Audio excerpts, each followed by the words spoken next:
Hey everyone, this is Kit Cabello with Hard Lens Media. I'm joined here today with my co-host Eric Unger, and we have a very special exclusive interview. We have Abby Martin on the show, and we can't thank her enough for joining us. So for our viewers and subscribers, can you please introduce yourself and just give us a short summary of who you are?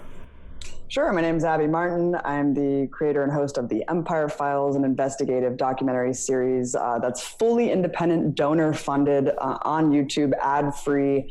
And it's just the investigative series just covers the world through the lens of U.S. empire. I feel like this context is really omitted. Pretty much with every issue of the day can be pointed back to the fact that the U.S. is the world's largest growing empire, and kind of, that's why we can't have nice things here in this country. So I used to host a show on Russia Today, and I founded my own media organization called Media Roots, and I co-host a podcast there with my brother, Robbie. All right, fantastic. So then let's get started on this fantastic documentary that you're working on. Eric, take it away. Yeah, so your groundbreaking film, Gaza Fights for Freedom, centers around the Greater March of Return. I guess let's start with, how did that march begin? Mm-hmm. So back in 2017, my partner, Mike Preisner, and I were in the West Bank, and we were blocked actually from getting into Gaza. We were told from the communications department under Netanyahu that we were propagandists, that I was actually an Iranian agent. I was under the impression that I was a Russian agent and a Venezuelan agent, so I didn't know where that came from. But long story short, we were blocked. We kind of experienced the siege from the outside. And so over the course of the next year and a half, I was working with journalists there to try to figure out how we can tell their story. Now, on March 30th, the Great March of Return kicked off. This is in due part not just because of the dire humanitarian crisis in Gaza, of course, which is manufactured, and we can get into that a little bit more, but also the moving of the embassy to Jerusalem was really a stake in the heart for a lot of Palestinians who, of course, hinge a lot of the struggle on the right to return, which was granted to them by the UN, so many decades ago. So all of these things coalesced together, really sparked the interest and the need for the Great March of Return. But really, it kind of all stemmed from one poet, 34-year-old Abu Ahmed Artema, who just was walking around, the 25 by 5 mile strip of land that he was confined to, of course, imprisoned in this open air prison. And he just saw these birds flying from one part to the lands that these people were ethnically cleansed from so long ago. And he just thought, why is it that birds can fly freely and we are trapped, being prevented from basically experiencing the most basic right as a human being, a life of dignity, the right to move freely and to travel. And so he just kind of posted this Facebook post kind of innocuously, just saying, what would happen? What would happen if we just occupied these lands, kind of akin to Occupy Wall Street, right? And just called attention to our struggle as refugees, to try to tell the international community, hey, we've been refugees for 70 years.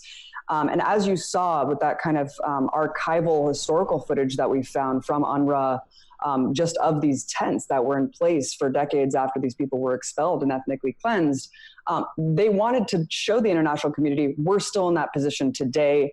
And so the march started. Tens of thousands of people have been going out every Friday for the last year and a half with bared chests, standing against a fortified military that is sniping them dead, including those protected categories under the Geneva Conventions.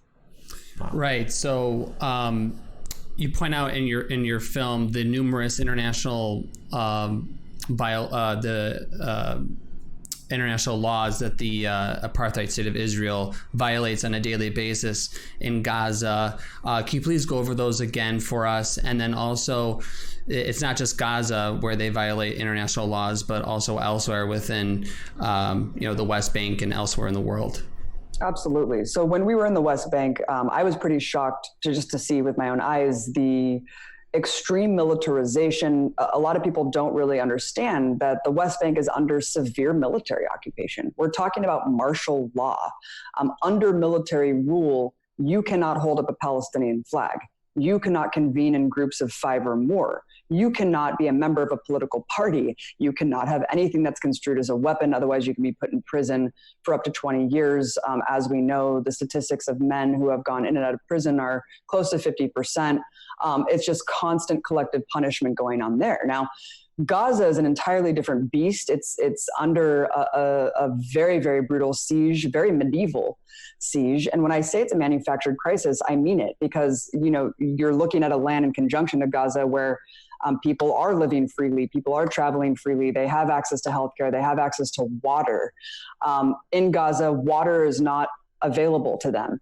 Healthcare is not available to them. Of course, Hamas and other political factions in the Gaza Strip do provide social services, which is another reason why they're collectively punished. But I mean, when you just look at like rates of cancer survival from Israel compared to Gaza, Israel, you have an 86% chance of surviving if you get breast cancer. In Gaza, your chances of survival plummet to 30%. And then you look at the water crisis, 97% of fresh water in Gaza is toxic. 25% of all diseases in Gaza are directly caused from contaminated water. And then you look at the electricity. I mean, as Ahmad Faraz, the man that we honed in on at the beginning to kind of just tell you the story of life in Gaza for an average person there, he tells us, he says, electricity is as important as the air we breathe. You know, we're not just talking about being on our smartphones or charging your computer. We're talking about freezing meat and keeping food normal. I mean, these people don't have basic dignity as human beings. And there's certain things that we just take for granted when we think about, you know, the struggle there. And so that's just one, and that's not even the violations of really like international law that we cover in the movie. That's just the violations of just dignity and like basic human needs. You know, it's really incomprehensible. And then you look at, of course, the violations of the law. You know, and we can talk about, you know, the right to protest, the right to life. Those are violated. But with the Great March of Return, there are specific categories under the Geneva Conventions that we hone in on because, you know, it's really important to mention that actually Palestinians, under the international resolutions that are available to them, under the international bodies with the UN General Assembly, they are granted the right for armed resistance, particularly armed struggle. So it's really important to understand that if the Great March of Return, let's say, were a standing battle between armies, which we know that that's not what's happening at all, these would still be egregious violations of law. You cannot target children. You cannot kill disabled people. You cannot target press. Right? And medics, regardless of their political affiliation. I mean, these are such grievous violations of law. It's really incomprehensible how they're getting away with this and flagrantly violating these conventions. So that's what's happening. They do have the right for armed resistance, but that's, you know, we looked at hundreds of hours of footage, of protest footage, and we didn't see one person with a weapon. We didn't see one gun. You can see for yourself that, you know, just simply throwing a rock, which is a largely symbolic action, comes with a death sentence. And then, of course, there's, you know, the plethora of evidence for exploding bullets. This is criminal under the 1899 Hague Convention. You know, some of these laws have been in place for over a century. So when I say medieval, I mean it, because, you know, we're talking about resurrecting things that the international community came together over a century ago and said, hey, this is inhumane. We should never allow this again. So it's pretty shocking that in the year 2019, Israel's using exploding bullets, killing children, medics, press, and just civilians wantonly. In flagrant violation of this. And of course, the lethal toxic gas, which is an unidentified toxic gas, which has killed people, which is another violation of international law. And your documentary does a fantastic job in showing all this, and I can't recommend it enough for our viewers and subscribers to check it out themselves. Now, the thing is, you mentioned earlier on in this interview how you were blocked, how they were saying that you were a Russian agent, a Venezuelan agent, an Iranian agent. They give you three choices, and they didn't. I was wondering what else they probably add on to there, and it's very interesting that you mentioned that. But right. as being there on the ground and, you know, coming together and starting this documentary, one question I want to know is, how were you able to connect with your camera operators and field producers so that you can coordinate and capture all this footage and then, you know, obviously get it out of the country at the same time? Because I'm pretty sure there were people following you and your camera crew around. Absolutely.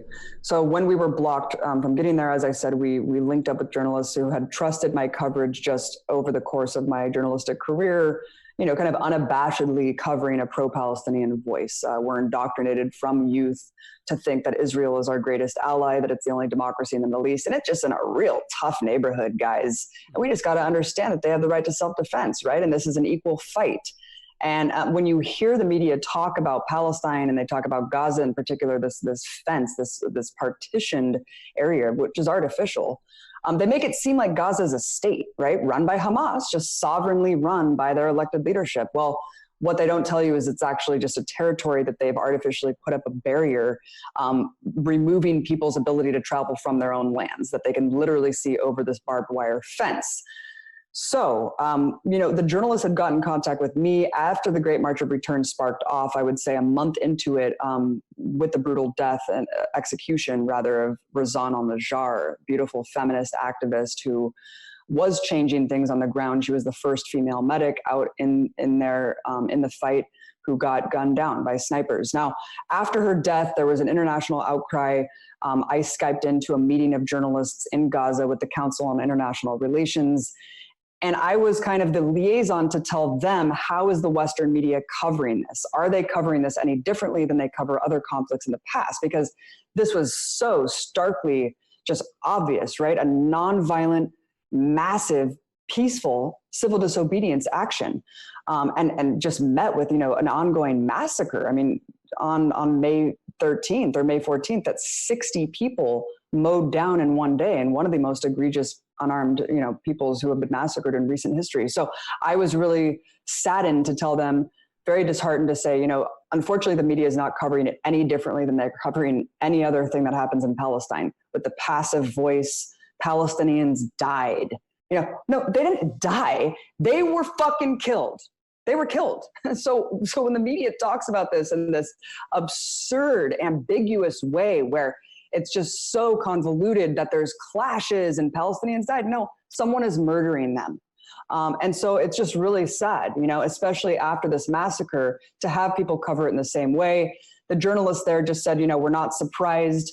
Can you do something on the Great March? We love Empire Files. Can you put together the story? And we said, of course we can. And so we worked together with a team of about 6 journalists there. But I have to give special credit to Asma Atta Hamad and Muaz Maza, the 2 incredibly heroic videographers who you see just put together the most epic, breathtaking footage of the march, of just daily life in Gaza. When we got the footage back after directing the interviews, I was so blown away by how just beautiful it was. I said, we can't just put together an Empire Files episode about this. We have to actually put this together in a full-length, feature-length film. And so we spent the next year working hand in hand with them, working with our co-producer on the ground. And unfortunately, we had to redact his name from the film. As you mentioned, Kit, it's really dangerous to be involved in this type of work. There's punitive measures being taken place, especially after the Great March of Return. The rates of travel being permitted by Israeli authorities have drastically dwindled. And so our co-producer, who did the most amount of work, who was on the phone with me every single day, coordinating things there, he said, I cannot put my name on the film. If I put my name on this film, I might not be able to leave Gaza ever again. Well, thank you. And it's really sad. It's really sad that this is the reality there, because he deserves the accolades for his work. And that's just the reality of what's going on there. So, we were actually really worried that spies or whatnot, we know from the movie The Lobby how far reaching this goes. We know that there's war rooms to correct the record online. So we were worried about the footage being safe. And so we kept it in multiple different places here. We made sure that, no Israeli spies or people working on behalf of the Israeli government would be able to destroy that until it was done. Well, first, thank you for at least giving credit to that brave filmmaker who was working with your crew. And at least, we see firsthand what's happening there. And it's very tragic to even hear the additional stories that it was behind the scenes. Right. So thankfully you guys were there and were able to capture all this, so we all could see the truth, what's really going on at the hands of the occupation. Absolutely. So were there any other experiences that you couldn't fit into the film that Palestinians faced at the hands of the occupation? Well, not with this particular march. We kind of directed all the stories. We wanted to make sure that there was, a medic who was shot telling their story. We wanted to make sure a journalist who was shot to be able to tell their story. But it's the reason that we structured the film the way we did, which is starting off with one person's story, kind of an average person living in Gaza, the difficulties they face on a daily basis, then getting into the statistics and the international law violations, and then closing out with another person's story. Like I mentioned, Razan al-Najjar, retelling her life and giving homage to her existence. One really interesting aspect about her story, because again, all these statistics are stories. All of these people are human beings that wanted to live. And one thing I forgot to mention is when I was Skyping in with these journalists in Gaza, they said, can you please tell the world that we want to live? We don't want to die. We're not a culture of martyrdom and death. We want to live just like you. We love life.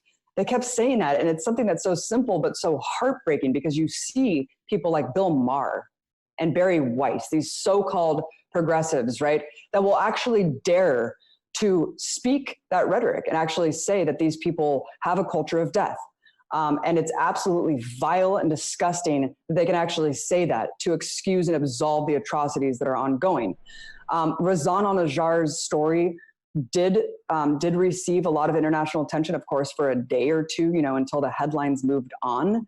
Unfortunately, no one told it accurately. The New York Times did this really kind of comprehensive investigation where they analyzed a bunch of cell phone cameras and tried to explain away why it was that this medic was killed. And then basically they interviewed, the same people that you see in the film, their colleagues, their family, for about 1 to 2 minutes. The rest of the footage was an Israeli general explaining that it was a mistake and, case closed. Now, as we saw in the film, the IDF didn't stop there. They certainly didn't atone for this murder, as well as all of the other murders of these protected categories, as well as civilians. But they actually released a propaganda video doctoring Razan to make it seem like she was a human shield who gave up her life for Hamas. Can you fucking imagine that this is what they did?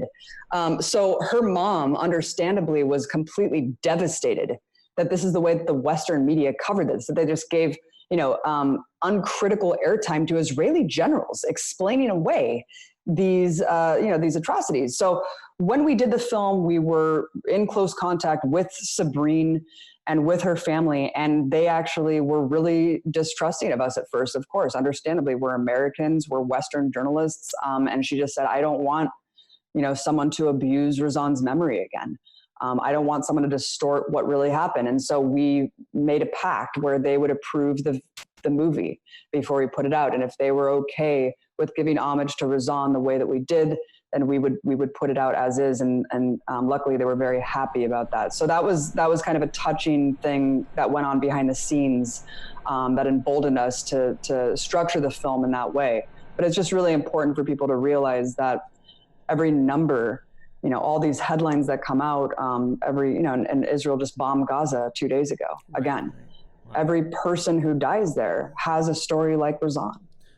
So, there's one thing about filmmaking that is like, especially when you make something as incredible as this documentary. And I got to reiterate, people have to see this documentary just so you can see the full aspect and the horror that the people in Palestine and Gaza have to deal with. So during the final process of making this film, was there any pushback from any media outlets from having this documentary streamed on any sites? Because as we all know currently with Google and how YouTube is set up as well, like censorship is around, it's censoring candidates, it's censoring independent media. Did you have to deal with any kind of media pushback or censorship online? Well, Kit, from my previous experiences, I knew what we would and would not be able to do with the documentary. So as I mentioned in the beginning, Empire Files is 100% donor funded, completely ad-free and independent. So we knew going into this that we weren't going to be able to get finances or giant donors or really sponsorship to produce the documentary. And that was never our intention, of course, from the beginning. We knew that this was going to be a huge financial kind of hit, but we knew that we had to do it. And after it was completed, we were wondering, how can we get it out? How can we get it seen as widely as possible, while at the same time trying to recoup some of these production costs, of course, the vast majority of which went to the journalists in Gaza who risked their lives to get this incredible footage. We knew the limitations. We know the controversy surrounding this subject. We know it's a third rail for so many journalists. I think the consciousness is definitely shifting. You can look at Ilhan Omar and, Rashida and AOC and, daring to kind of speak about BDS in a favorable way, as well as polls. People's perception is shifting on the issue. Democratic voters are now, way more favorable to Palestine than they were a couple of years ago, in part due to the barbarism of Israeli actions. Every time there's a giant massacre, they can't really lock down the narrative any longer. So it's kind of on a sad note that people are waking up to this more and more. But we were really limited with the avenues in which to get the film out. We just kind of knew, and I talked to someone here who's in the documentary field. He said, there's absolutely no way you're going to get this on Netflix. The only thing you can really do is pay a lot of money to get on Amazon Prime. And we just figured, we're going to go on this nationwide tour and across Canada and try to connect face-to-face, build coalitions, use it as a networking opportunity while we have it behind this small Vimeo paywall for now, until we can make it more widely accessible later on. And, it's really all just grassroots, guys. As you know, with Hard Lens, this is the way we have to go. We cannot look from the power structures to kind of reform media. We're never going to get there.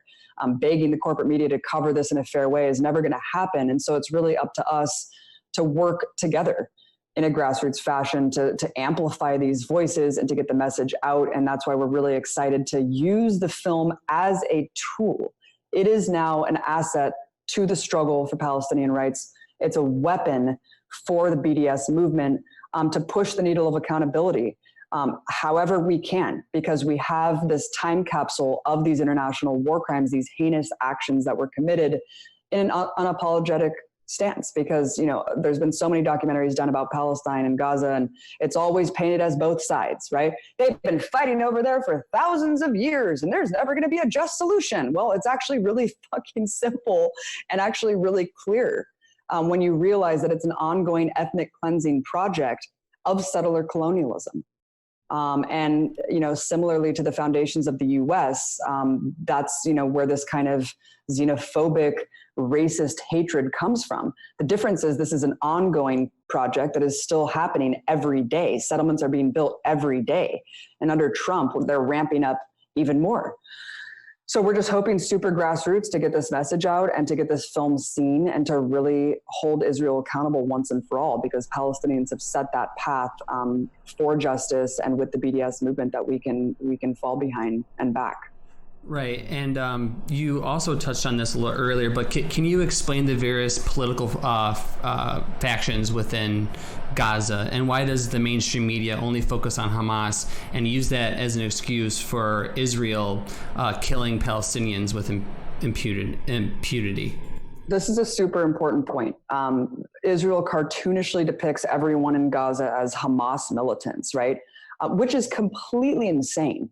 It would literally be like accusing all Americans of being, racist terrorists because we elected Donald Trump. I didn't fucking elect that guy, but I mean, you know what I'm saying is that the vast majority, may believe something, or even if they don't, even if a minority believes something, a rule by whatever the hell, democratically, and they elected Hamas in 2006. Now, this was in part because of the brutal history of occupation in Gaza. Hamas was the only faction that was actually providing some sort of hope for armed resistance. And so Palestinians voted in Hamas in 2006. This was after Israel had removed its military occupation from the region. And so after they did that, and as we know from WikiLeaks cables that were released, they wanted Hamas to take full control of the Strip, because if Hamas took control, then they can designate Gaza as a hostile territory and then completely blanket them, carpet bomb them, do whatever they wanted under the pretense that it's all Hamas, everyone there is a Hamas militant, and if you're not a Hamas militant, well, you're guilty anyway because Hamas is the elected leadership in Gaza. So what we know from documents actually going back from the Nakba, and one of these top secret military documents that we uncovered and put in the film from Ilan Pape and Miko Piled to anti-Zionist Israelis actually talks about how there were anti-infiltration laws to prevent quote unquote infiltrators, which really just meant refugees returning to their land. Again, that was granted under this UN resolution 194. So when you look back at how the rhetoric and language used to call Palestinians who were just refugees wanting to return infiltrators, and there was an open shoot to kill policy to those quote unquote infiltrators. And not only that, but laying mines and the routes of return, burning down the villages. We know that they razed 500 villages at that time. So the rhetoric was always there. The mentality was always there. But infiltrators changed to terrorists when it became politically convenient and when the rhetoric fit. And so Israel, it doesn't matter if Hamas was reigning Gaza or not, they would still be called infiltrators. The same policies would still be in effect. But it's very important to understand that Gaza is not a monolithic entity ruled by Hamas, right? Gaza is a multitude of political factions. It's extremely diverse. The PFLP, which is the Communist Party, the Popular Front for the Liberation of Palestine, is actually the second largest party in Gaza. They work together very frequently, and they get along pretty well. So it's not as cartoonish as we'd like to think, right? And also there's Fatah, of course. And there's also parties that are actually more religious and right-wing than Hamas. So it is very interesting. And these people are all present. They all are, they're all out there. They're not persecuted for just simply belonging in another political party. And even just Hamas's goal in general. We hear from Israel and all of the Western media that if we allowed Palestinians dignity and if we allowed them to not live in an open-air prison, they would want to kill all Jews. Kind of bizarre that you would just hinge denying people basic human rights on this false myth that, something might happen in the future, when actually, the vast majority of Palestinians that we talked to in the West Bank were super peace-loving, super open to even coexisting with Israeli settlers and people who are living there. They just said, please, just let us live, let us exist. Now, contrast that to actually when we went to Jerusalem, and you can check this out on the Empire Files. We have these interviews, man on the streets with just average Israelis. It was pretty disgusting, you guys, because really the narrative gets flipped on its head when you see, we're told our whole lives that Palestinians incite violence and they're trained to be suicide bombers. No, just go to Jerusalem or Tel Aviv and actually speak to Israelis themselves, because they will be very quick to tell you, kill all Arabs, bomb them to oblivion, kick them all out. I mean, just spewing the most genocidal, anti-Arab sentiment I have ever heard on camera. I wasn't even wearing a hidden camera. Like, they literally were so quick to tell us this, thinking that they were talking to an American audience. Wow. Now, this cartoonish depiction of Hamas, you look at the Hamas's charter. Their charter today actually denounces anti-Semitism. They say that there's a conflation, and this is the same position that progressive Jewish organizations like Jewish Voices for Peace maintain today, which is that this is not about Judaism, this is about political Zionism. And they also, shockingly, agree with even the most progressive Democratic contender of the 2020 race, Bernie Sanders, on what they see as a formula of national consensus for a two-state solution. Now, I believe in BDS. I know that the majority of Palestinians do believe in a one-state solution. This just shows you that Hamas is willing to negotiate to provide a path for peace that we're told by the international community is the path to peace. Who doesn't want that? Netanyahu and the ruling coalition in Israel that said that they're openly trying to annex the West Bank. They reject the notion of Palestinian statehood. So who is really on the negotiating table and who's not? It's a topsy-turvy world. The narrative is flipped on its head. But it's super important to realize what Gaza really is. It's a lot more complex than we understand. And it's actually a lot more reasonable than we'd like to think. Right. And just for our viewers and subscribers, that are watching this, just to point out to also go to your website, the Empire Files, to watch your other films on this topic. Yes.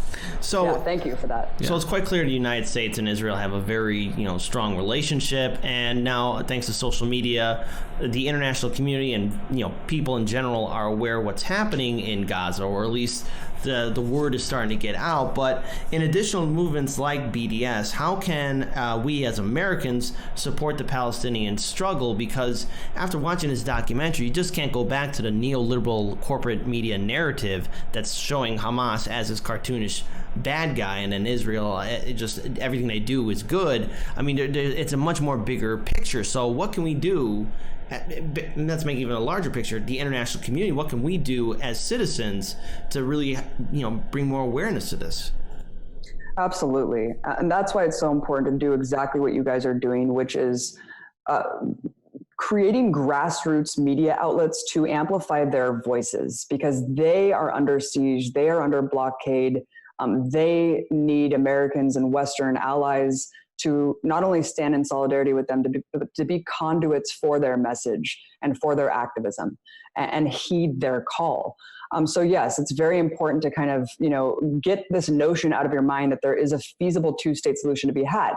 Because even though I just articulated what Hamas's charter and how it falls in line with Bernie Sanders, that's not enough. Anyone who's been to the West Bank, anyone who knows the situation understands, and you just have to look at those maps, the 4 quarters of showing the map being eaten away, the land over the years. There is no second state.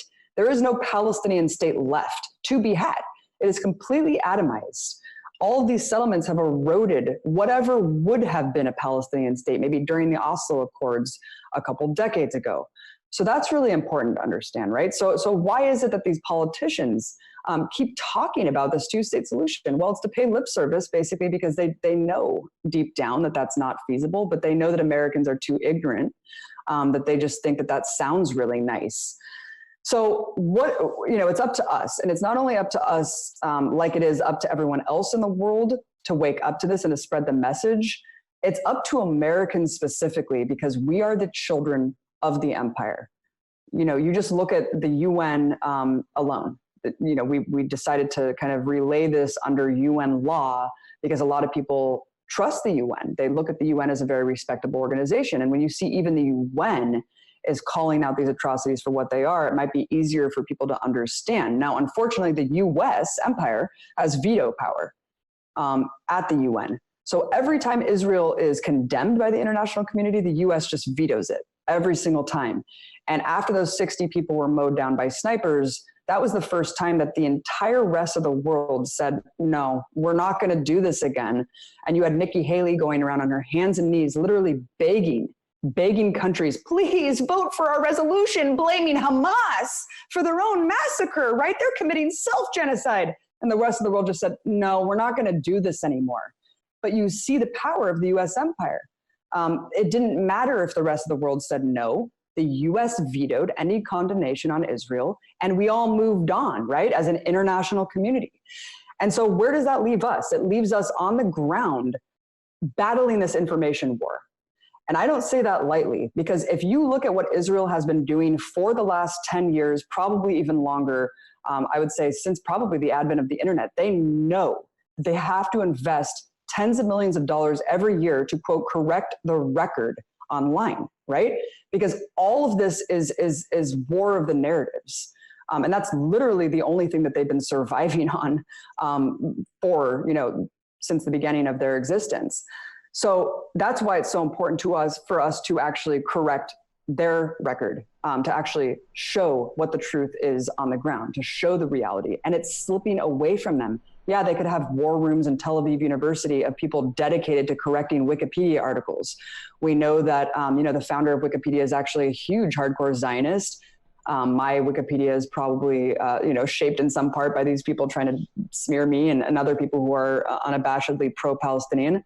But that's where we need to go. It doesn't just basically what I'm saying is don't feel like any action that you're taking online, like trying to put out this information, trying to correct people's narratives, that's not a waste of time. That's actually where Israel is putting the most effort. Then you look at the anti-BDS resolutions happening across the US. There's 26 states that have preemptively passed anti-BDS resolutions. You see in Texas, you can't be an independent contractor without signing a pledge saying that you're not going to boycott Israel. Really, to rebuild after the hurricane, you have to literally say, like, I'm not going to boycott Israel. How insane is this? So that also shows you what a huge threat BDS is to Israel.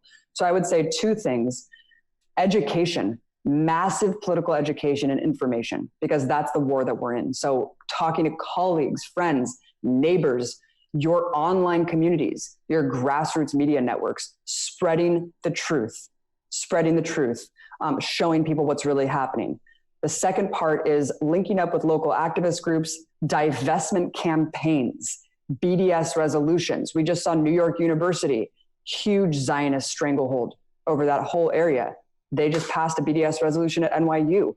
That's huge. Even if they are largely symbolic, it is setting Israel on fire. They are super upset and super worried about what this could what this could mean, because the momentum is there and public consciousness is shifting. So every single step means a lot. And whether it's taking out Sabra hummus out of your local gas station, I mean, every single thing can have an effect. And so, I would say divestment campaigns and just really like linking up with your local Arab Muslim communities and pro-Palestinian campaigns, and just saying, what can I do as an ally? What can I do to amplify your movement, your voice, and get this information out there? Wow. Right. I think you were kind of touching on this, I think there might be some confusion here in the U.S. Some people might think, because of those anti-BDS resolutions that were recently passed here, that Israel and AIPAC, they kind of control the U.S. But if you actually look close enough, it's actually the U.S. empire using Israel to carry out their imperialist ventures. So can you elaborate on that? That's an incredibly important point, you guys. And this is a really tired trope that is actually anti-Semitic, right? That Israel puppets the U.S. I mean, can you imagine this tiny ass country in the Middle East puppeting the U.S. empire, the largest empire the world's ever seen, that literally dominates every single corner of the globe? It's absurd. It's the same thing as actually claiming that like Saudi Arabia controls the U.S. No, of course it's the other way around. It's a colonial project. It's a colonial entity that is engineered and essentially fostered by the U.S. empire.